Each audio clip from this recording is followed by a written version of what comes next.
सुखदेव ऋषि वेद व्यास जी का पुत्र था। 14 कला संपूर्ण था।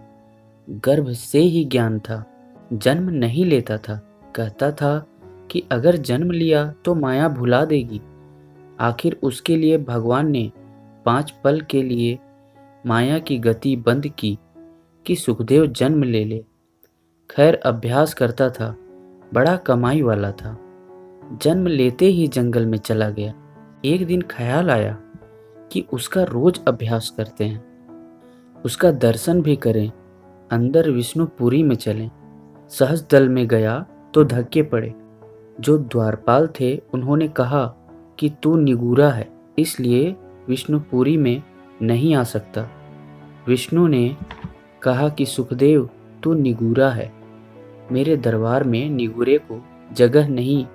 अगर तुझे मुझसे मिलना है तो जाकर गुरु धारण कर।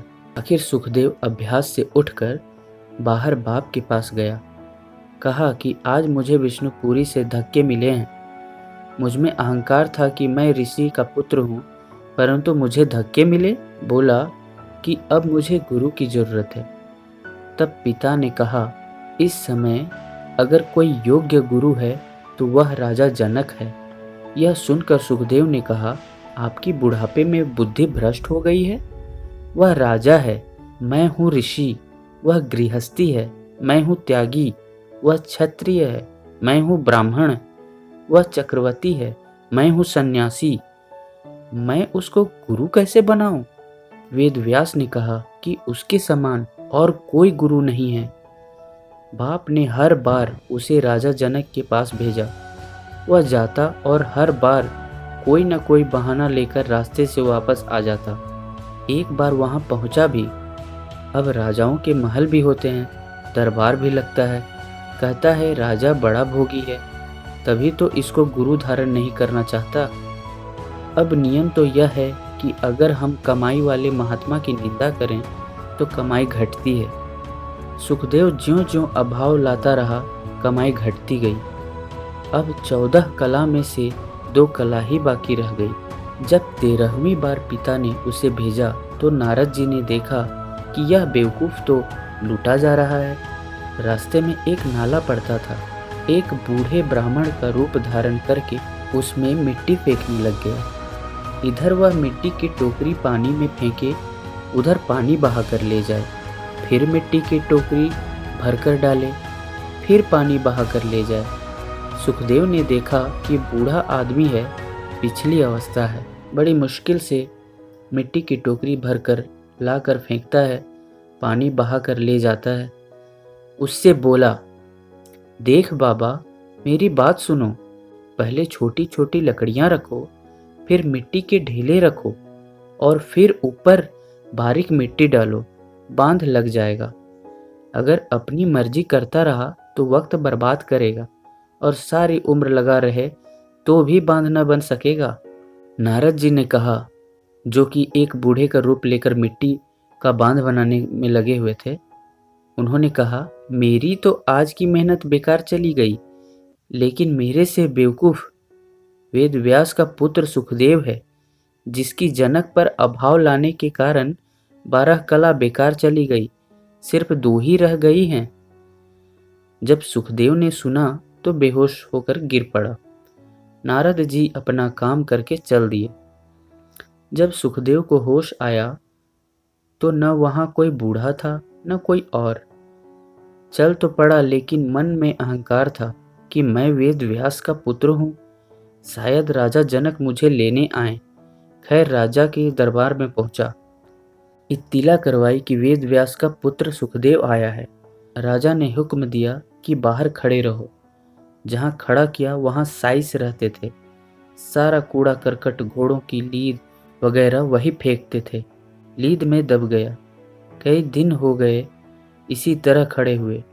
आखिर जनक ने पूछा कि वेद व्यास का पुत्र आया था।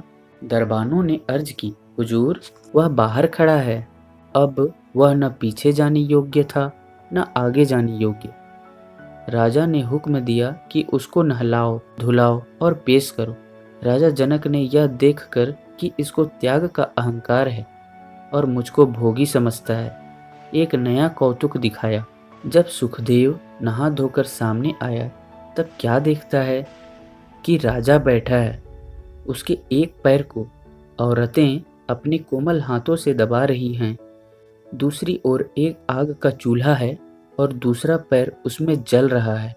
यह देखकर सोचता है कि ओहो, मुझसे बड़ी भूल हुई कि मैं इनको भोगी राजा कहता था। यह तो कोई बड़ा महात्मा है। अब राजा ने दूसरा कौतुक शुरू किया।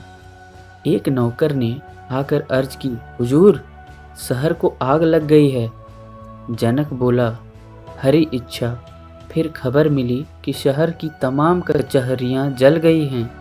कहता है, हरी इच्छा।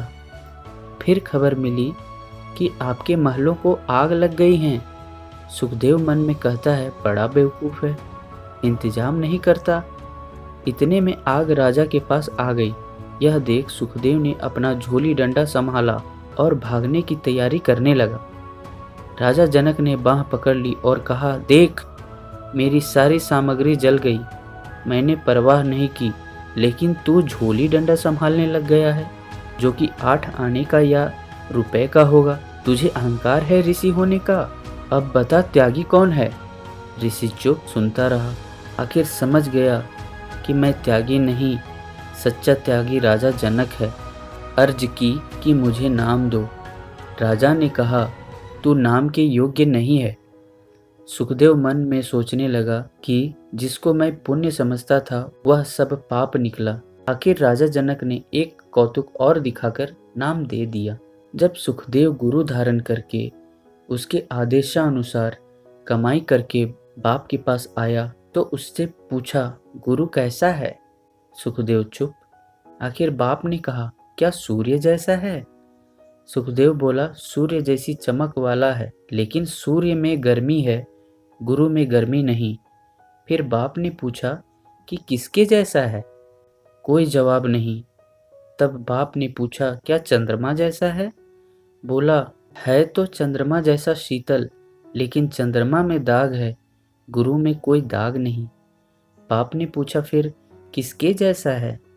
सुखदेव ने उत्तर दिया, गुरु जैसा कोई नहीं, गुरु जैसा सिर्फ गुरु ही है। वेदव्यास ने कहा, अब चाहे रोज विष्णुपुरी जाओ, कोई नहीं रोक सकता। जय गुरुदेव।